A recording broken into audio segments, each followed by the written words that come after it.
Welcome to another episode of Fresh Thinking by Snowden Optiro. My name is Jan Graham. I'm a Principal Consultant with Snowden Optiro based here in Perth, Western Australia. This is part one of a two-part series on issues relating to recoverable resources. In the first part, we're going to talk about the concept of recoverable resources versus recoverable reserves. And in the second part, we're going to look at the actual meaning of localisation of grades from the panel to a smaller block size. Today I'm with Ian Glacken, who is an Executive Consultant at Snowden Optiro based in Perth. Welcome, Ian. Hi, Jan. Good to be with you. So, Ian, today we're going to talk about some of the issues associated with recoverable resources and the meaning of the term. Let's start with a discussion of what recoverable resources are, but firstly, why do we need to generate them?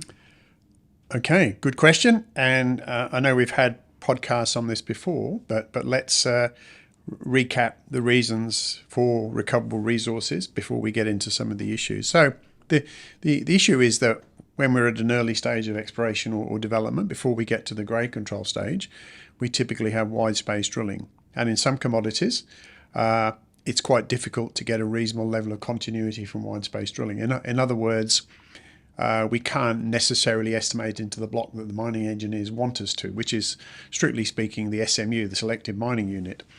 So our role as resource geologists is to generate a high quality, low conditional bias estimate. And the way we do that is by estimating into a larger block, which we call a panel. And the idea is that the panel has a better estimate, lower conditional bias. And in other words, it's a high quality estimate. But the problem with that, of course, as a lot of people know, is that that doesn't give the mining engineers what they want. They have a model at a very large scale, so we need to do something about that, and that's why we need to generate this concept of a recoverable resource. Okay. So what are the main recoverable resources methods? Okay. In my view, and we've done quite a lot of this and quite a lot of thinking about this, we've got three techniques. In terms of sort of ease of use, from easy to difficult, in terms of actually using it, I'd say the easiest one would be uniform conditioning. Uniform conditioning is a technique which does several changes of support, and it uses the ability that the data, when transformed into a Gaussian or normal space, is able to be converted to several levels of support. So we can convert it to SMU support, panel support, and point support. So to cut a long story short, we can generate the distribution of selective mining units, which is what the mining engineers want, but inside a panel. But the output is not SMUs, not at this stage anyway. It's basically effectively a probability distribution of grades, or if you like, a tonnage grade curve within a panel. We'll talk more about that in the second part. So that's the first method, which is conceptually, mathematically quite difficult, but in terms of execution, it's quite easy. You just need a single variogram. Second approach is MIK, multiple indicator kriging, and we've talked a lot about MIK on these podcasts, so I'm not going to go into that in any detail, except to say that it's a lot more work because we have to generate a whole series of thresholds or indicators. We have to generate variograms of those indicators, and we have to do a bit of processing. So that's the second method. And the third method, probably in terms of complexity, would be conditional simulation. Now, I would say that, as most people know, that conditional simulation has a multitude of applications, of which recoverable resource estimation is only one of them. But as it happens, it's quite a useful technique, and there's quite a lot of applications for uses for recoverable resources. So if I had the choice, I'd probably be doing conditional simulation because it gives you a whole lot more. But it's essentially we've got three techniques. Okay, thank you. So we see companies or consultants who generate recoverable resources use them in both open pit and underground applications. Do you think they're equally applicable in both open pit and underground scenarios? Okay, that's a good question. I think it's somewhat of a controversial topic.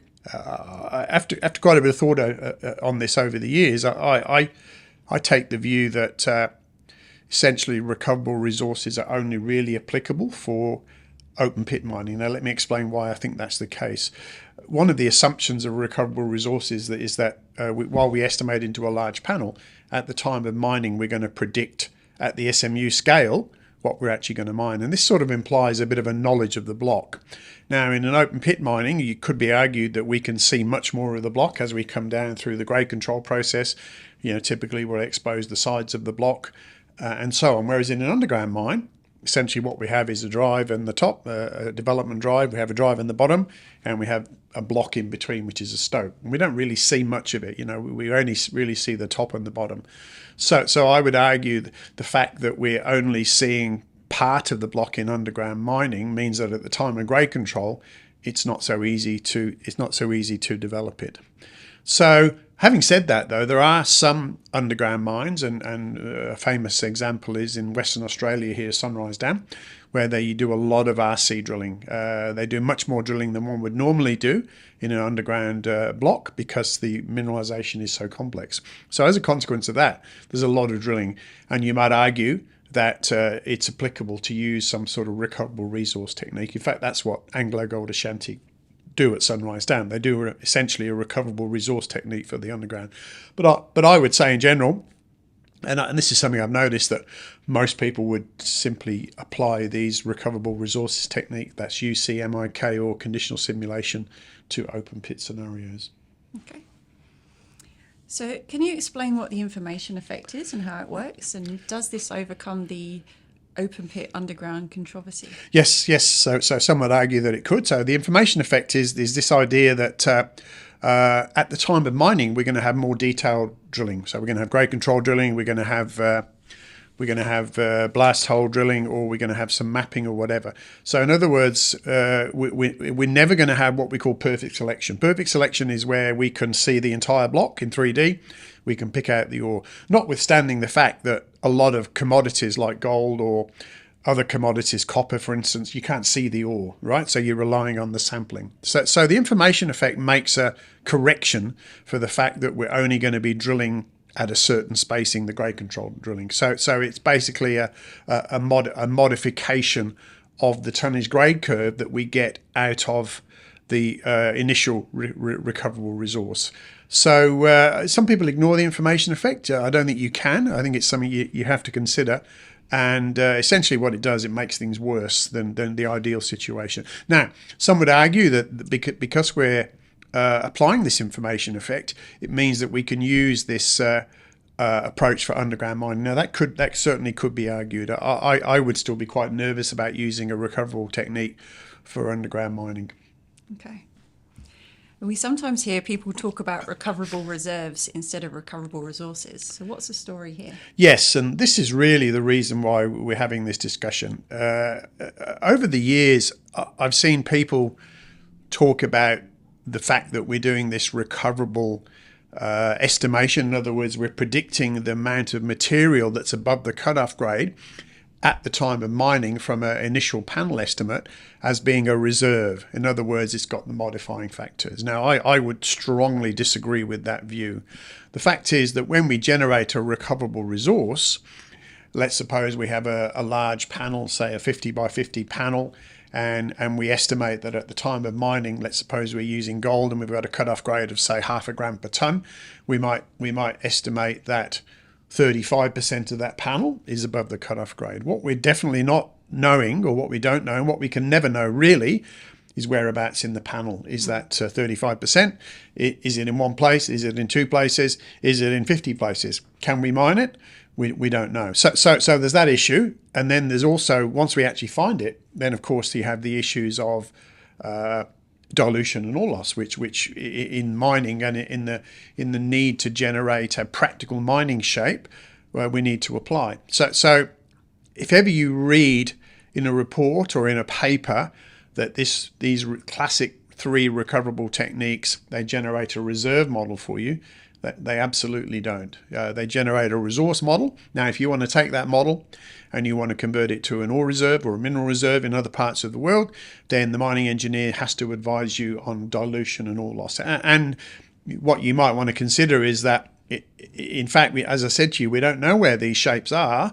And in finding these shapes, we're going to encounter maybe an extra level of dilution. So your dilution and ore loss for a recoverable resource might even arguably be greater than from a recoverable than just an ordinary block model, like a grade control or an ore control model. So I think it's a fallacy, absolutely a fallacy, for people to talk about recoverable resources coming out of UC, uniform conditioning, or MIK, or simulation. It's not the case.